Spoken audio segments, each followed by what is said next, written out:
Good evening, folks, and welcome to the Toon review for tonight's show, where we're having a transfer show, but it's a little bit different. We'll look at certain players, and we're going to talk about what could be in the summer of 2025. Will it be different to the transfer windows that we've seen of late, or will it be completely different and see some new signings and the whole squad being revamped, which I think we're all hoping for. But if you do enjoy the show, as usual, please do hit the like button. And, of course, please do subscribe. If you're new to the channel and you like what you see, come and be part of an amazing community here on the Toon Review by hitting that subscribe button. It is completely free to do so. You can support the channel in the usual two ways. Membership, which is the join button under me and Alex, and, of course, super chats.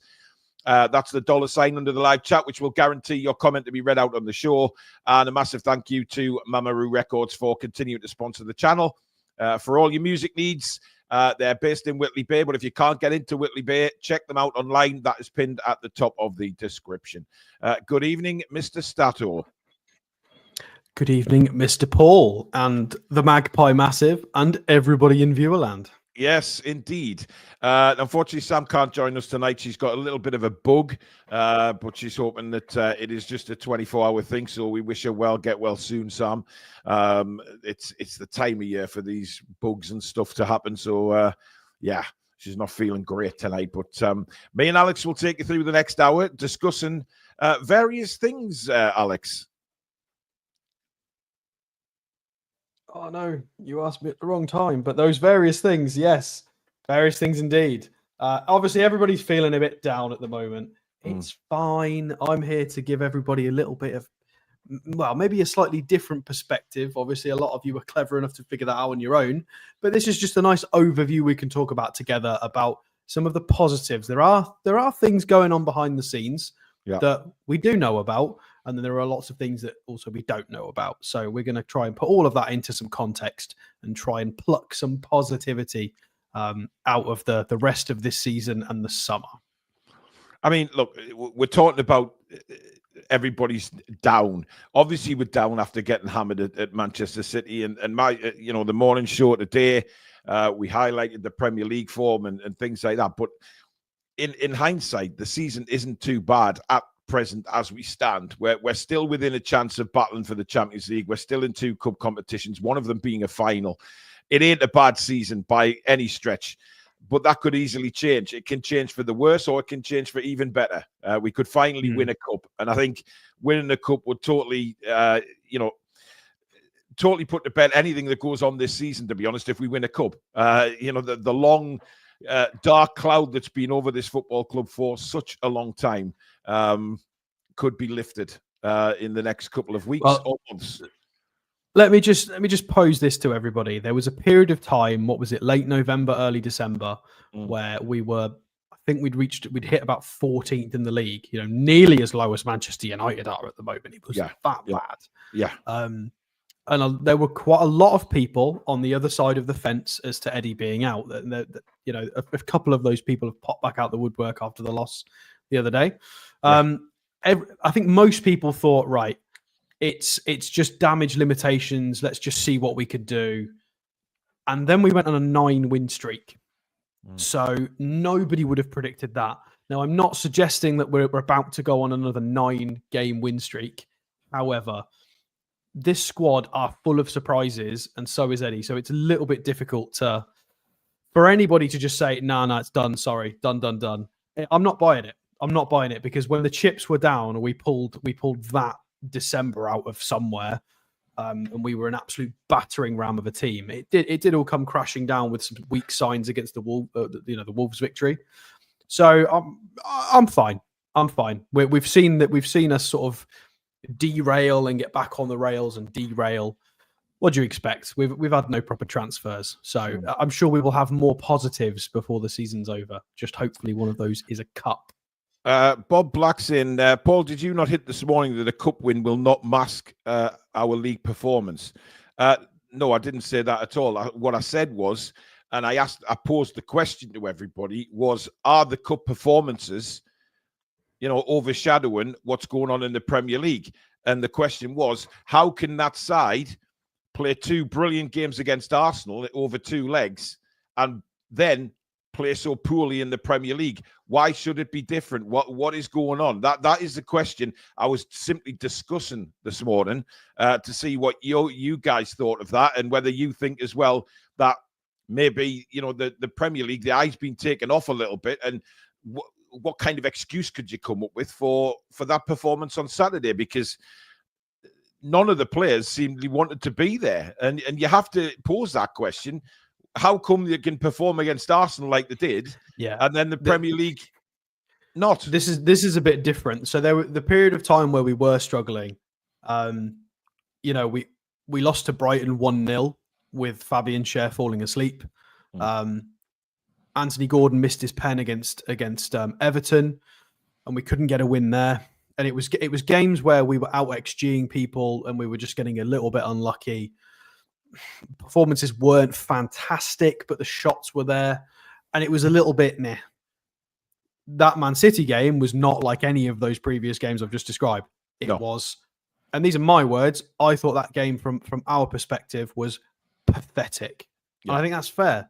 I think if anybody listening, how can you not say that performance? Well, Eddie Howe himself said it was painful. Bruno said it was a shambles. He said it was a shambles. It was awful. Nathan says, what good is it being negative ahead of one of the biggest games for us in recent years? We have to be behind every player at this stage. Come on. Nathan, of course we're behind them. Of course we are. Who isn't? We're not being negative. And, that word is banded around too easily. What we are is realistic. And realistic. We lost 4-0. Realistic and critical is fair, is it not? But the Premier League form, realistically and fact, has dipped over the last several weeks. So it's also hammered our goal difference, which we'd managed to sort out, which is annoying. Yeah. But that still doesn't mean that we won't be supporting them in the cup final. Gordon Bennett. But for me, they need to put their eyes on the cup final in the week leading up to the cup final. They're there now. Put it in the background until they get these crucial Premier League games played. Because we've got some big games. Forest, Liverpool. I tell you what, they need to get their eye on the ball and take it off the cup final for now. Chris in Evermore says, I'm still behind the manager, but just when he finally decided to put Tonali in the 6, he's got some more big decisions to make in defence and midfield in particular. Absolutely. But tonight's all about the summer, Alex. And, it's going to be very, very interesting because everybody is now expecting basically the whole squad to change. Well, not the whole squad, but you know what I mean. There's going to be players leaving, players coming in. Denverell's been a member for 2 months. It's great to see you back, Paul. Thank you very much, mate. It is... I mean, look, we were all in the summer, when the summer transfer window ended, Alex, we were all looking forward to the winter window and thinking we're going to do this and that. Then it doesn't happen at all. But this window, I guess it's what the club themselves have also been sort of pointing to for the fans to just wait and see what happens this summer. Yeah, I think some of us were expecting that first team signing. I think the club were also expecting a first team signing because that's why we put bids in for quite a lot of players. Mm-hmm. I think that was the plan. I think was the plan. The plan was also to rotate the squad a bit in terms of sales. Well, squad turnover. We were trying to get rid of some players, I would imagine. I think that's been confirmed by the fact that we got rid of some of them in January and tried to get rid of a few more. Like Dubravka was pretty nailed on for an exit until his form kind of turned that around. So, yeah, it's preparations for that, and I have no doubts that we'll be spending in the summer because we've been gearing up for it specifically. That's why we've made some sales. That's why we've been careful, and we've just got to make sure we nail it. This is why we've got Paul Mitchell in, because as we've talked about on many shows previously, we cannot keep going and dropping money on players like Tonali, Bruno, Isak. It is too much money for where we are currently. It's not feasible. The reason certain clubs can do it, like Aston Villa, is because they keep selling players. You know, they get rid of big players for 40, 50, 60 million, even more than that. They've been turning over a lot of their squad. We don't do that because we've got a bit of a different attitude with our club. We love all of our good players. We don't want to sell them. Whereas Villa have been cashing in on a lot of their positive signings. So we can't really do it. If we want to do it the way we're doing it, we've got to be very careful. And we've got to pick out the gems. And this is where Paul Mitchell's really got to make us tick. This is all on Paul Mitchell for me. Well, Eddie Howe's just got summer. to keep doing what he's doing and learning. But it's all about recruitment. It really is. See, I'm putting to bed the Eddie Howe learning thing, Alex. I have to say, I'm putting that to bed because I think he's had enough games now. And certainly, you know, when you look at the decisions he's got to make ahead of Forest, you know, Fabian Schär, etc. But I meant learning in terms of next step as a manager. I'm talking about competing in Europe every year, going to cup finals all the time. That is a step up from most managers. There's not many managers that can consistently be at that category across multiple clubs. Like, it's really hard. Yeah. Well, the thing is, what we've got to sort of discuss, Alex, and it's weird in a way looking to the summer, because it could go either two ways. We could get to the summer and be nowhere near European football, and a lot of our elite players will be linked with moves away. Whether they move or not is a different question, but they will want to play in Europe's elite competition. They've already stated that, many of them. So we're looking forward to a summer where it, like I say, it could go two ways. We could have Champions League football, we could have European football where we can bring that better quality of player in, or we could have no European football and be struggling to find those quality players, because a lot of players these days, and it's changing every single year, where the big players don't want to go to a team that's not in Europe because they all want that big European competition. Yeah, I mean, realistically, okay, I've got two answers for this. One is, well, I'm going to steal a comment very quickly because it's what LG's just saying here. How many managers are expected to get Champions League and win cups with nothing in 3 windows? That's a legitimate answer to that. So even though Eddie Howe is making visible mistakes and you know, the wrong calls in moments, it's still really hard to criticize him for that. And I had a second point as well, and I can't remember what it was. LG's distracted me there. It was a very, very good point. What was the tail end of what you said? LG. Well, I can't remember now. LG's put me off as well. LG, sod you. Well, I wanted to include his comment because it was a good response. It was a good response. Yeah. We've got a super chat. I'm not going to waffle. I will just move on. I'll remember. We've got a super chat from Ricky Thomas. Thanks, Ricky. How can we look to give Schär a new contract? He's like a pint of milk going off, getting worse and worse. I mean, it seems to be, Alex, that, you know, that is going to happen. So whatever we think, it really doesn't matter, because it looks like Schär's going to have a new contract. I mean, in a way, you know, I think he deserves a new contract. I think he's done really well for us. He's out of form at the minute, but the worry is that out of form because he's aging now and he's slower, or whether it's just a phase he's going through that he will snap out of and become Fabian Schär again. It's you know, but I think he's there for squad purposes next season if he does sign an extension. Yeah. Let's be realistic here. There's 2 ways you can go about this. You can either be Chelsea and just buy 2 new back fours all at once, or you can extend your existing defender for another year who's aging, and he can be a rotation player, and you can try and long out his career a little bit more at this level. But it does look like he's really struggling at this level for me in terms of concentration, pace. And it is a real shame. But at the end of the day, decisions need to be made for the benefit of the club, not necessarily the player. Obviously, that there's a as an employer, that there's an element of respect that's got to be put on them for the work that they've done and what they've achieved. But he does need to be not the first team choice, I think, going into next season. I think it was already a priority position for the club to upgrade in the summer just gone. That's why we were going so aggressively for Toon and Mark Gahey. Yeah. We wanted somebody a bit more powerful and pacey and athletic, a bit younger, to come in and challenge Fabian Schär. And it's just gone unchecked. And I mean, it's what Chris has just said: sentimentality over sense. This is where we've got to be careful. Oh, I remember what my other point was now from LG's distraction. It's about sentimentality. The reason that Villa are doing successful is because they're doing this without sentimentality. If somebody comes in for a couple, like Moussa Diaby came in for them and he's gone. He's gone already. Duran came in, he's gone. Douglas Luiz came in. He was a fantastic midfielder. Gone. They're recycling that squad and they're making money. They made a lot of profit as well. Made a lot of profit. They're reinvesting. Yeah. We've been unwilling to do that. Obviously, partly because I think Villa was in a much healthier squad position than we were when we still had Steve Bruce and Mike Ashley had just gone, because he'd extended a lot of naive contracts that should not have been extended.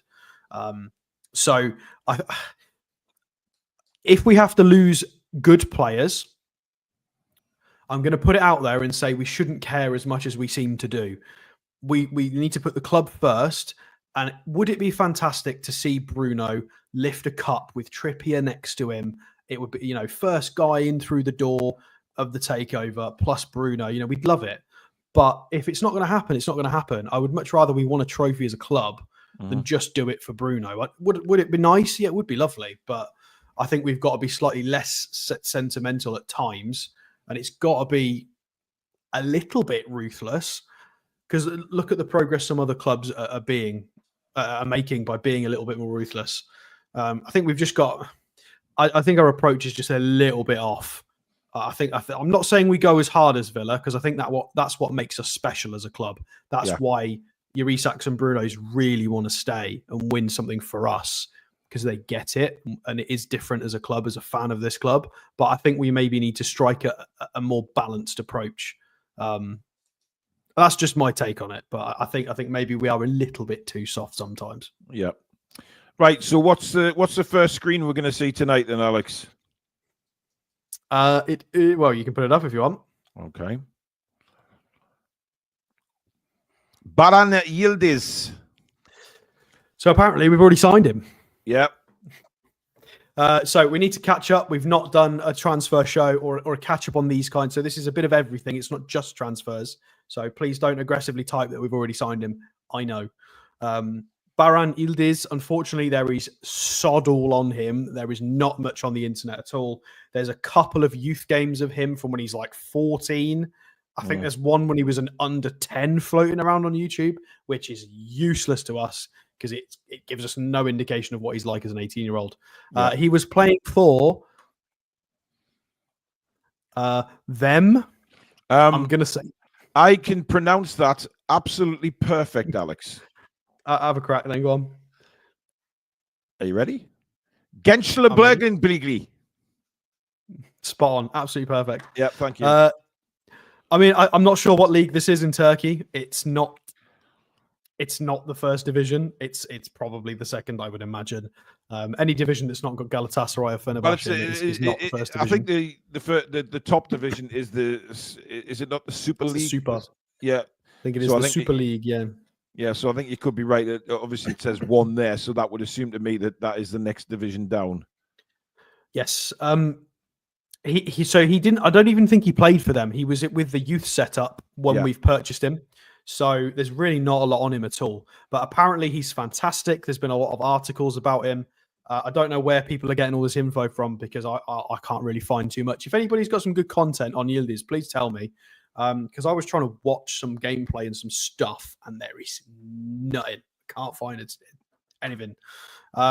Everybody's saying, "Oh my god, he's fantastic." He's from the club that Jeremy played for, so we all know Jeremy. They put his wiki picture in a Newcastle top. That's very kind. Did you know Jeremy used to smoke 40 a day, Alex, even when he was at Newcastle? You're joking. Nah. I mean, listen. I knew we signed an ice hockey player from Russia once, and he every time at the end of the period, and we were doing the team talks, he was under the stands smoking tabs. Bloody hell. Crazy. Well, Real Madrid signed him from this club in Turkey, same place. Also, it is where Arda Güler came from, the right winger who's gone to Real Madrid. Yeah. So it's quite a famous Turkish club for bringing through players of that ilk. So fingers crossed we get something from Mr. Yildiz. Once we get something to watch and I can do some research on, we will do a bit more. Apparently, he is a Turkish central midfielder. He's 18. He's very highly rated. I literally can't find anything more than that. I can't find any clips of him that are even remotely relevant to his current age. So I don't know. Second to that is Mr. Pivas, who we already know. Yeah, He's but gone the, to the Willem whole the point of this second. show, Alex, is to look forward to the summer, which is when This these is what players this are is going to why arrive. exactly. So this That's is when why we're these looking at them. players. Yes. So for anybody confused, we're looking at these because these players might start to come into the fold. Look, Yeah. so this guy's in the Netherlands right now on loan. He's 19 years old. He's a very big centre half, and you never know. He might get if he keeps progressing. Well, we'll see them in the friendlies, won't we? Without a doubt, we'll see them I'm sure Eddie will want to look at them. Exactly. If we get to August and all of a sudden he's looking pretty decent, we might use him for the following year. It completely depends on his development. So he's got 7 caps for the Serbian under-17s team, and I do actually have some of his recent matches up. He's been on the bench a lot recently, which is a shame. So he is 188 centimeters in proper money. It's tall. It's like, what is it, 6'2", 6'3", something like that. He's a good height for somebody who's only 19. He is apparently right-footed. So his last game came in the cup. So against Nordwijk. He's been benched for most of the season, which is a shame. So he's training with an Eredivisie side. Obviously, his previous games, when we went and signed him, was from data off the back of his club in Serbia, which is Jedinstvo in the Mozart Bet Prva Liga, which is the first Mozart league. What It's the Serbian league. Yeah. So he was really good for them. There was a game that we have looked at previously. He played, I think he came on against Ajax. He played against Genemuden, whoever they are. Yeah, but I don't know think, why I'm saying that in German. Again, Alex, it's one of these loans where we're not seeing our player, he's not playing a lot. Yeah, it kind of stinks a little bit, really. It is concerning. Basically, apart from Yankuba Minte, everybody we've sent to the Netherlands has just been rotting in the last 5 years, as far as I'm aware. Unless anybody can think of anybody else that succeeded. Apart from Minte, everyone else we've sent there, it's just not really getting a look in. And he looks really good as well. He's played on the left of defence. He's played on the right of defence. He looks like a beast. He put in a really good performance in one of these cup games, I think, where he played. Was it this one? He played like all the way into extra time and stuff. It might have been this one. And he was fantastic. No, so this was his most recent game, which was in December. He got 90 minutes in a cup game. He made 7 clearances. They weren't even trying to go aerial against him. Really solid passing accuracy at 88%. 1 out of 5 long balls. I mean, it's not really enough for us to go on with one game. We just hope he gets a few more minutes going forward because, I mean, we want him to develop. He looks like he could be quite good. I mean, Serbian centre-halves are quite famous anyway. Those elks of players. Vaktung Salia as well is another one, guys, that we will be having a look at. Not tonight, but Salia, Pivas, Yildiz. That's 3 supposedly top players we've added to the young setup of the club. So that's really, really important. But see, with Pivas, Alex, I would expect Pivas to come in and possibly be looking at a first team sort of squad place because there has to be a reason. We're not going to sign him and stick him in there. Surely stick him in the academy again because we need a whole revamp of new players coming through. And if this guy, I would like to see him play more in the last, in the second part of the season. I think the whole of Newcastle would, and certainly Eddie Howe would. There's a reason why we're sending these players on loan. It's simply to get game time. And the fact that he hasn't played a game since December is a little bit, I mean, that would be pissing off the brass at Newcastle. But Shola's the loan manager. And I don't think for 1 minute that Shola's on the phone banging the drum saying, hey, we've loaned this player to you for a particular reason. Get him in the side. I've seen a lot of people in the chat saying that we need a new loan manager because Shola's just, he's got that job through who he is and his Newcastle career, etc. Well, apparently Vaktung Salia doesn't exist. Oh, fantastic. Right, I'll find it in a sec. Hang on. But you know what I'm saying, Alex? It's like we need a loan manager who's going to sort these deals out and make sure that our players are getting the minutes that we've sent them on loan to do. Yeah, so again, I've used this phrase twice tonight, and we're going to use it a third time. It's one of 2 things. Shola is in contact with the clubs, the players, There'll be some kind of liaising going. There'll be updates. There'll be reports. There will have been certain agreements and things arranged, and we are just not privy to what's going on in the inside. And Shola's not an idiot. Or the flip side of it, and I really hope this isn't true, he is incompetent as a loan manager and isn't doing it properly. I really hope it's not the second one. I would be shocked if it was the second one because of the standards the club have been setting. The sort of internal operations that they've got.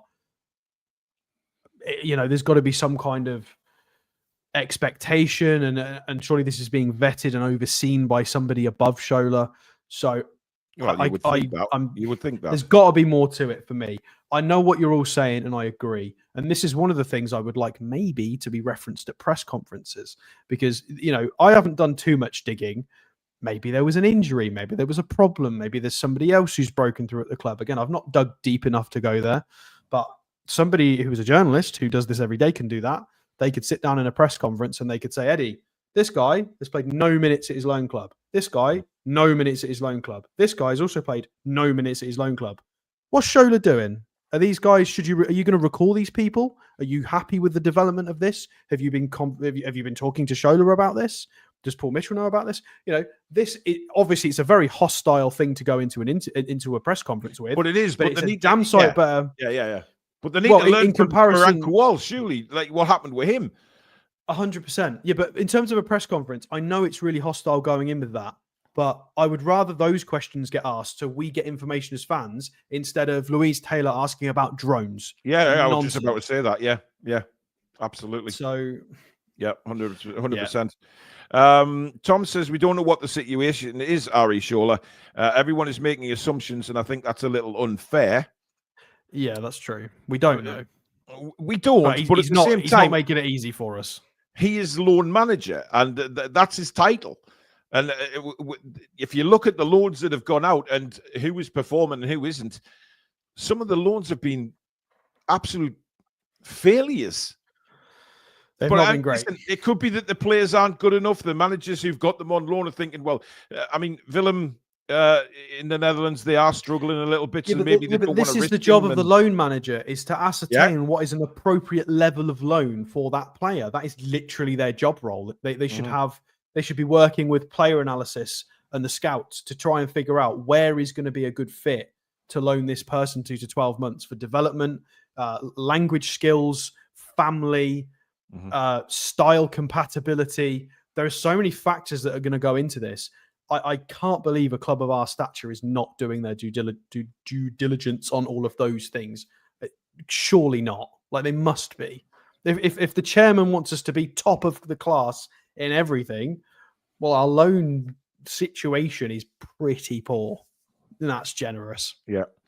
Mark says, hi, Paul and Stato. Just wanted to pour some reality on this conversation about players still being here next season.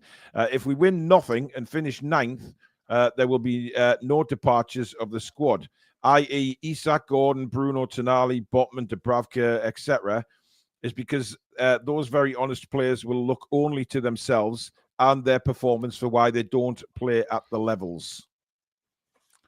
Yeah, and all the referees are going to come out and apologise for all of their terrible performances in the last few seasons as well. Yeah. Thanks, Chris. It doesn't look like Vakhtang Sali has played since December either.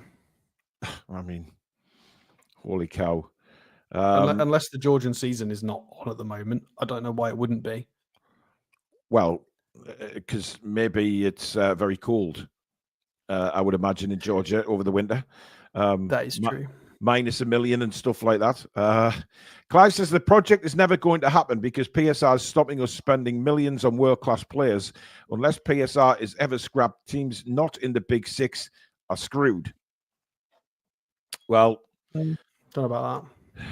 I mean, we've there's a reason why we haven't bought, right, for so long and getting the everything, the system in place. And Mitchell said that when he first came in, that it wasn't fit for purpose.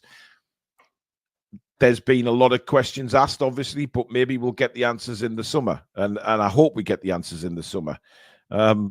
John Cook says, is this not an example of what Mitchell said in the summer? Aspects of the club are not fit for purpose. Evening, lads. I hope you're doing all right, Paul. I went to primary school with Shola and played in the school team with him. He was always a good lad and always did exceptional work. Well, yes, but being in the school team, etc., is a little bit different to being loan manager for Newcastle United now. He is a nice bloke. I mean, he is, apart from praising Mike Ashley, which didn't go down well at all. I have an update on Salia, by the way. So Vaktung Salia, the Erovnuli Liga is a spring to autumn league. So they're not on at the moment. Yeah. I think Foxy's just put it in the chat as well. It starts at the end of this month. Yeah, so Mr. Salia is going to be playing soon. So I don't know where he is at the moment. Is he with them for pre-season? I don't know. Nobody knows. This is what the club could be writing articles about, but they're not. Well, surely he is. I mean, if he's on loan to them, then surely he is in pre-season with them, because if the season kicks off in March, you would assume that what are we, 17th of February? That they've got to be in pre-season now, surely to God. Yeah. Do you want to see a fun player? Should we do an actual transfer? Yes, why not? Why not? Go. Nicholas Kuhn. This is the guy at Celtic, isn't it? So he's heavily linked with us in the summer, isn't he? This is the second time we will have reviewed him on a transfer show, because the name hasn't gone away. So I thought it was about time we did it again. Although probably expect him to be in a Man City shirt or something equivalent soon, because that seems to be the way these transfer shows are going at the moment. They either play for Chelsea or someone else. So Nicolas Gerrit Kuhn, I think we're saying it in Germans, from Wunstorf, Germany. So he is a German, plays for Celtic. He is rather good. He's not bad at all. Todd Bowley appreciates that as well, Alex. So there's Chelsea's hand. Go away, Todd. Go and run your funny websites that you run. So I don't think that XG is accurate, by the way. There is not a Scooby-Doo's chance in hell that he scored 10 goals off the back of less than 1 XG. Otherwise, he is literally God. So, no. Yeah, 10 goals and 6 assists so far for Celtic in the Scottish Premiership. I don't know if the name, they keep changing the name. That's what I'm calling it. It's what it is. And to get that goal output is pretty bonkers. Like, this is Anthony Gordon levels of output. Fine, it's in the Scottish Premier League. But still, it's pretty bonkers. He's also played 700 minutes in the Champions League this year. And he's played some big boys. Like, he's played against Dortmund, Bayern, Atalanta. Christian Evermore said he watched him against Munich and he didn't look out of place. So if anybody wants a little bit of a treat, I think he's playing tomorrow. I think they've got a Champions League game against. I'll tell you in a minute. Maybe watch that, because this kid is kind of a freak. His technical level far exceeds kind of the players he's with. Or generally plays against anyway. His technique is flawless. He can get round players in a breeze. He just reads the situation so well. He's a proper right-sided player, an inverted winger. He's left-footed. He very sort of Anthony Gordon, but the opposite side, but a little bit different to Gordon. Gordon's a bit more meat and physicality. Nicholas Kuhn is a bit more gliding, technical, beating people with balance and things like that. It's a little bit different. And he's a bit of a tank. We do have some data for him, but it is only the minutes in the Champions League. May I add to this? These are minutes against clubs like Dortmund and Bayern Munich. So for people saying that, he's in Scotland, it doesn't count. This data is the Champions League minutes against the hardest teams in the world. That's not too bad, all things considered. He's 25. He's in a Celtic squad that isn't good enough to be challenging in the latter stages of the Champions League at all. Barely the group stage, in my opinion. Although they've done quite well. Yeah, defensive metrics are crazy. The successful take-ons level, again, is in the 70th percentile. So when you consider it's in the Champions League, that's really, really impressive. Very, very impressive. And if you go down and have a look at who he's like, well, what do you know? Jacob Murphy. Marfinho, there's a surprise. Not heard that before. Right, so you've got Leon Bailey, Leandro Trossard on this list. You've got Buonanotte. So you've got some interesting players for sure. Adingra's on here as well. Where's he played? Can't even remember where he's played. Have we not got that? Oh, we have got that. There you go.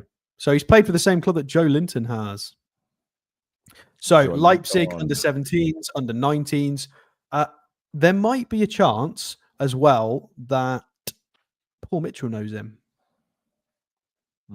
Because I'm pretty sure Paul Mitchell was in the Leipzig setup when he was going through the youth academy at Leipzig. So that might actually add some traction to the potential of us getting him. Played for Ajax as well, Bayern Munich. I mean, he's got some really interesting clubs on his CV. That's really impressive. Fine, it was only playing for the second string down in Liga. Right? How do you say third? I can't remember. No idea. I get to 1 and 2, and then I forgot 3. And then it went a little bit funny. I'm not quite sure what's going on here. Rapid Vienna was an interesting one in the Austrian Bundesliga, which is a much better league than people give it credit for. Did really well there, at kind of getting some minutes and developing, and then he's just kind of exploded this year at Celtic. So he's playing for a club where the expectation is in their division to win their league. And he's getting really, really good Champions League minutes. And by the way, just because I thought it was really cool, you've seen players get over a 9 for one particular game. This is over a 9 for one particular month, which is pretty mad. Yeah. That's mental. Strengths, high pressing, positioning, playmaking. 25 years old, again, left-footed. He is the number 10 for Celtic, so he is the guy. Recent games. So, in terms of Champions League pedigree, this is the game that I was talking about. They're on tomorrow, 8 o'clock against Bayern. So, if we're on tomorrow and you're watching the Toon review, as soon as we finish, go watch this guy. It's on Amazon, Paramount Plus. It's on Amazon. Yeah, go watch this guy. He's fantastic. It might be a difficult game for him. It's Bayern Munich, but you can go and see what he's like against the best in the world. Again, he played against Bayern recently in that game. He's played against Aston Villa, Young Boys.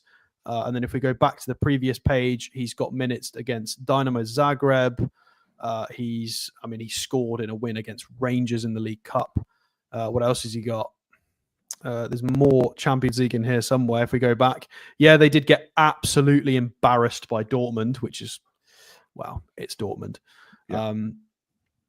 Atalanta as well. He's played against Atalanta. He's played against Leipzig. He scored 2 goals against Leipzig, of his former club, of course. The 3-1 victory, dropped an 8.8 in that. Played against Club Brugge. So this guy, for a 25-year-old, I appreciate he's in Scotland. I know that rubs some people up the wrong way. I completely get that. But let's not forget the sort of players that have come from Celtic, like your Van Dijks and stuff, and your Dembélés. It's not. You've got to take it with a pinch of salt. This guy's 25. He's the right age profile. He's been involved in the Germany U20 setup as well. And he used to win. He's won a lot already. Peter Garthwaite's in with a super chat saying Mitchell stated in an interview that he is having to make the difficult decisions that should have been made by his predecessors. Yeah, absolutely. Go on, Alex. Well, Foxy saying that Mitchell and Kuhn would not have crossed paths. Well, thank you for urinating all over my chips, Foxy. That's much appreciated. Anyway, I like this. I don't know if he's the perfect fit. He's maybe a little bit on the smaller side for what you would typically see from an Eddie Howe recruitment choice. Well, his preference. Yeah. That being said, Brian Mbeumo's not very tall, so that's not a point, and everybody loves him. I think value-wise, he's going to be a lot cheaper and a lot more gettable. It is a little bit more of a risk, and this is why we've got really good talent ID through the door. We need to be able to pick these players up, and we've got. This might not work. This could be the wrong signing, but I like to see us looking at things like this. I hope it's true because it's interesting. And as Chris has just said, and Bomo is the box office signing. Yeah, but this is where we've got to be careful. We can't always be making the box office signings. We've got to be careful in other areas. And if we can pick up somebody that's 10 or 20 mil and is an absolute, we can turn into an absolute worldie, then we've done our bit. That's a fantastic achievement. Would they look at 3 or 4 players rather than a big marquee? That's the thing. Are they looking? If they're good enough, they're good enough, right? What does the money? Yeah. Ryan Christie played for Celtic, but is now at Bournemouth. Some good players have come from the SPL. I really like this guy. I wouldn't mind, and I think a 20 to 25 million bid is a fair punt. If we can get anything, if we can get him for anywhere around that, I don't think it's a dangerous signing, because I think if it doesn't work, you can get a reasonable amount of your money back. I think you will lose some, but I mean, there is a lot of reports on this guy, to be fair. There's a lot of reports saying that Newcastle United are, well, we've seen it many, many times, of course, about being in poor position and things like that. But, a lot of the big boys are saying that Newcastle United are preparing to go for Kuhn in the summer. I like him. I have to say, I like him. I think he would add a lot of quality to our squad. No doubt about it. Well, now that Miggy's gone, I think it's a lot more, it's less guesswork, and it's more, here is the big list of players. We are probably going to sign one of these people, unless they do a big magic. It's this new person we've never really talked about, which is possible. They've done that before. But it's likely that we'll sign somebody on that's going to appear on one of these shows, I would imagine, unless they pull a fast one. John makes a good point there about Eddie, being strong at improving players. So if there is improvement in Kuhn's game, then that's what Eddie is good at. He does have a very good track record of that. Niall says Stillian, Petrov, Van Dijk, Larson, to name just 3. Of course, all played for Celtic and made it. Well, Larson was in the back of his career, of course, when he played for Man United, but still scored goals. But certainly Van Dijk and Petrov went. Petrov went to have a. Did he go to Man City or did he go to Villa? Or did he play for both? I can't remember. He played for both, didn't he? But he certainly had a good career in England. No doubt about it. Tony says we could get them easy, but like you lads say, we don't need the talent in. I think he means big players. I think he means the big players. A lot of people saying Bakayoko. Yeah, but Bakayoko guys, I reckon, would be double the price of this guy, which is the difference. That's the difference between us being able to go and get another player, like Paul said. So it's and I expect us to be doing that in the summer, Alex. I don't expect us to be, spending willy-nilly here and there. I think they'll be very careful with what they bid for players, but also make sure that they are competitive. We don't want to see another merry-go-round of players where we're going in for a player and it's taking weeks and weeks and they refuse, we go in with another one, etc. I think it's going to be a bit of a different summer this time around.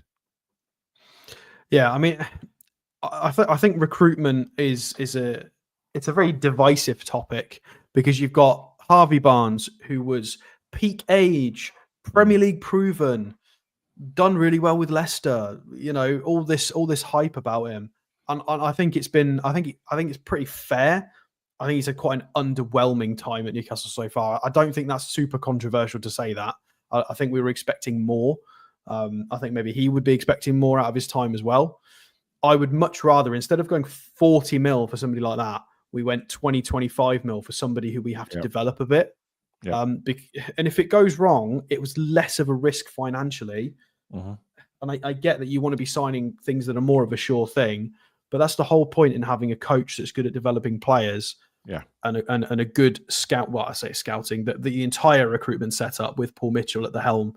Well, I guess he's not at the helm. He's meant to be our sporting director, but still, his repertoire is recruitment specifically.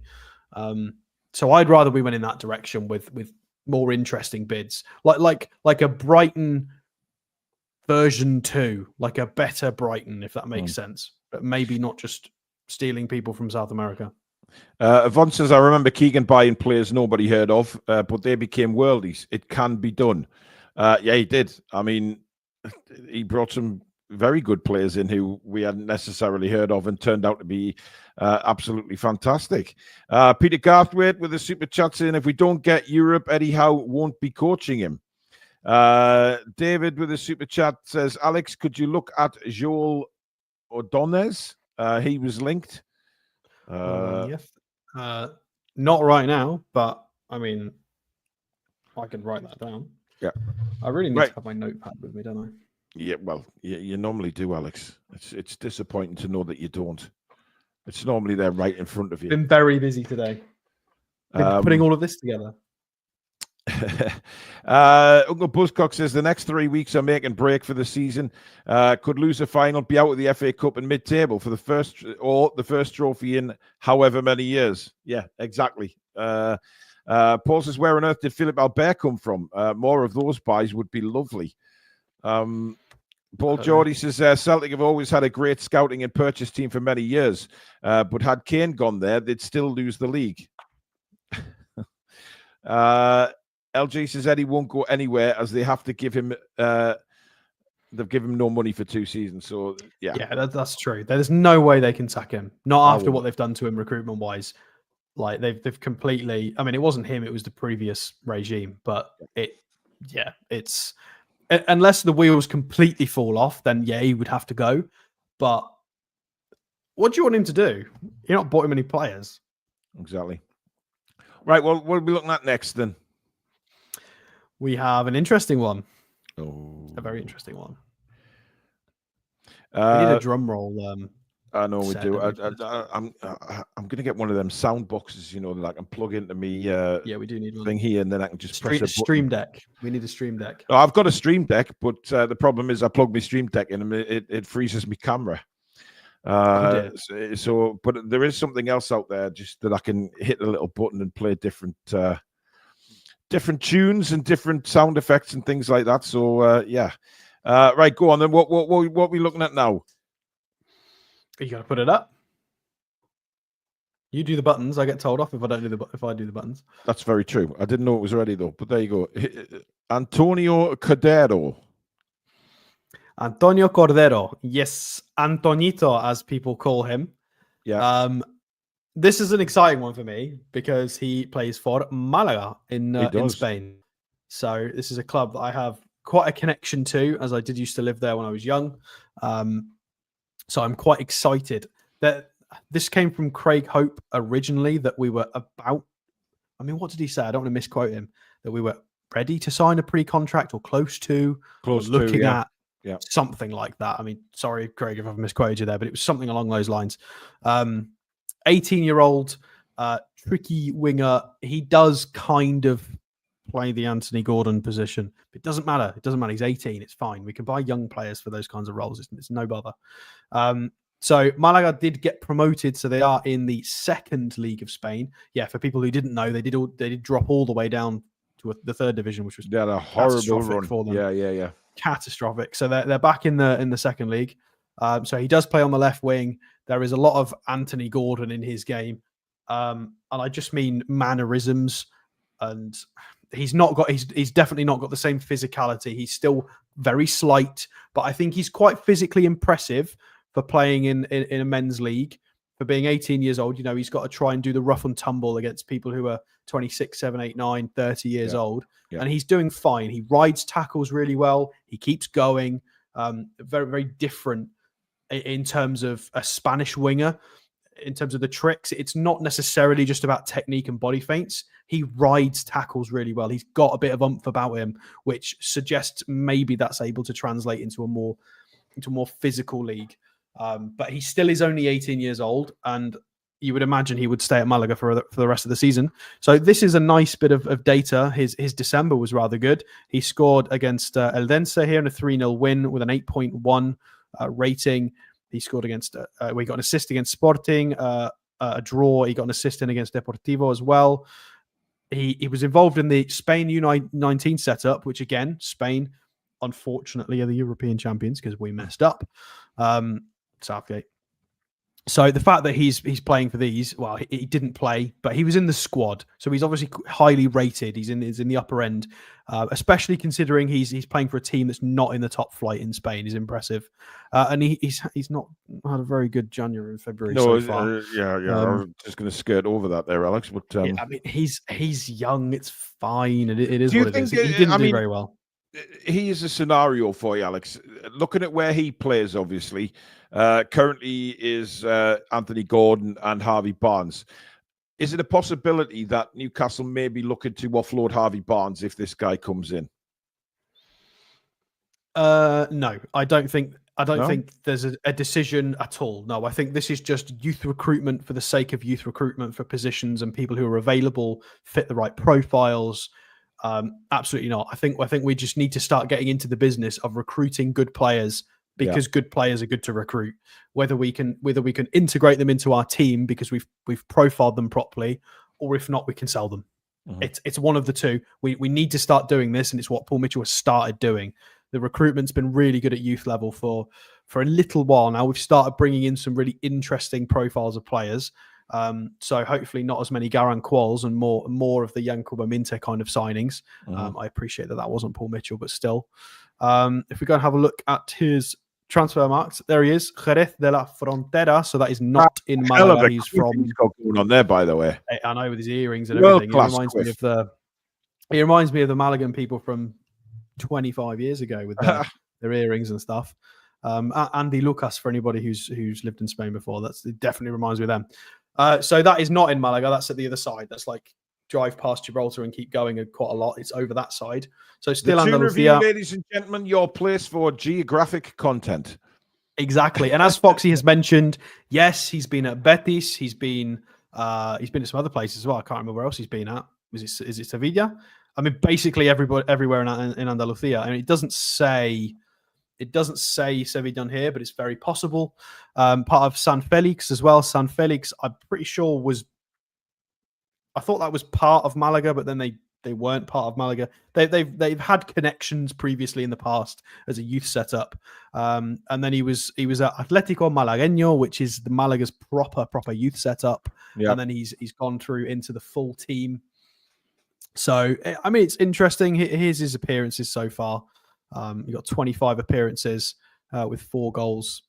Is that what an assist is in Transfermarkt? Is it a green football? Yeah, it's a green football. An assist? Yeah. I'm guessing that's an assist. Yeah. With an appearance in Copa del Rey as well, 50 minutes. So he's learning. He is learning his trade. He's a promising young attacking talent.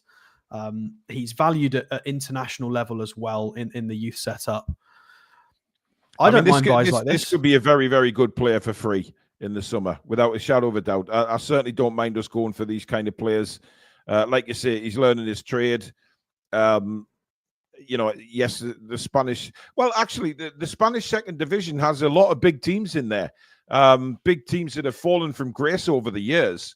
I mean, there's some quite a lot of. There's some tough sides in that second division. I mean, there's a few. I mean, you've got Levante that used to be Santander. You've got Oviedo, Almeria, Levante, Granada. They've all played in the top league. Cadiz, Deportivo. So they've all been there. I mean, Eibar as well recently. Eibar, Zaragoza, of course. I mean, I think we're being a little bit complimentary here, but yeah. No, there is, Alex. Come on. I mean, I used to watch, I still do. I like to watch Spanish football, and I used to watch it a lot when it was on Sky. And a lot of these teams have been in the top flight for quite some time. And I think due to financial problems is mainly why they've slipped out of it. Oh yeah, it's the ownership group. Well, I mean, okay, this is what I've heard from my friends in Malaga and taxi drivers and people around the city when I've been there in recent years, is that the ownership group got declined. They got denied buying up bits of the marina and parts of that they wanted to develop and own themselves. So because the local government declined them on that, They basically went, fine, we're just not going to put money into the football club then. Screw you. And it all went to absolute doo-doo basically for them. Because they were huge back in the day. They, of course, under Pellegrini, they had Isco, they had Van Nistelrooy at the club not too far just before then when he was still playing. They had Santi Cazorla. They've had some fantastic players come through at Malaga. And of course, they got to a Champions League quarterfinal, semi-final. They got really far under Pellegrini and they were really, really good. So very big historic club, and it is a shame to see them down there. But we're only talking about this guy specifically because we're trying to supplement our young team. We've got to try and fix the fact that our academy's been quite poor for a long, long time. So I'm all for this, Cordero, Salia, Pivas, who's the other one? Yildiz. There you go. That's 4 players that are all around the 18, 19 mark. 4 players who are quite highly rated, all 4 of them. That, for me, is super, super positive. If we're going to take something positive out of this show, 4 really, really highly rated young talents. Not all of them are official. I don't think this guy's official. I think the other 3 are completely official. This guy is... So really positive. I mean, the way the reports have come in about him is that there is a pre-contract looking like it's going to be signed. Yeah, it seems like it. He's very, very interested in coming. That's a fact. So, we'll wait and see. But I mean, the players that we've looked at tonight, yes, they're young, but they will improve. They will improve the squad, and they're better than some of the players that we have in that current squad right now. I can tell you that 100%. For now. It's going to be a fun preseason, Paul, because we're going to have potentially these 4 plus new signings. Yeah. So we might end up having 6, 7 new faces in the door to all contribute to preseason. Sanusi might have developed considerably by sort of July, August. We're going to get Joe White back off loan. Woo, sorry, Joe. We'll get who else we're going to get back. Alex Murphy's going to come back off loan. Yep. Who's the other one that went out? Is it? There's another one. I can't remember his name. There's a few. So come to the summer, we're going to have, it's going to look quite different. So it is positive. Obviously, it depends on, our mood is going to depend on how we do for the rest of the season. Yeah. But it is going to be a lot of new faces in the summer. So it's going to be interesting. This is a long-term project. And this is trying to undo years of neglect and damage to the academy, basically. Just before we go, I just read today that Adam Armstrong rejected a move to Sunderland, Alex, in January. But went to West Brom instead. I didn't realize that. I didn't know that. I read that today. Yeah, we said that on deadline day. I think maybe you weren't there when we did it. I didn't see it. Yeah, he wasn't interested. Yeah, which is funny. There you go. Harrison Ashby. Sorry, Joel. Completely forgot he existed. Harrison Ashby as well. Yeah, I mean, is there any real hope for Ashby? I don't know. We'll see what happens with him in the summer. But there you go, guys. Good show tonight. Good conversation about looking forward to the summer. Takes it away from the nightmare of Saturday and, of course, the loss to Manchester City. But hey-ho, we now start looking forward again and to the build-up to the Forest game, which is going to be a tough one at St James's Park on Sunday. And then, of course, we go to Anfield on the Wednesday. So there is not a great deal of time between the 2 games, but they are 2 huge games in the Premier League for Newcastle. Just praying that we get something out of them because we need to keep up that battle for the European places. So Todd Bowley says, this is my favorite show on YouTube. Yeah, I can understand that. Go away, Todd. Yeah, basically that Alex does most of the scouting for Chelsea Football Club. But there you go. But that is it. Thank you very much. Man City, apparently. Yes. Well, Man City always look at this show. Always. Thank you very much for watching, guys. Thank you for your super chats, memberships, etc. Mods, thank you so much. Thank you to Alex as well. And you guys out there, over 1,000 watching tonight. Thank you very, very much for your support again.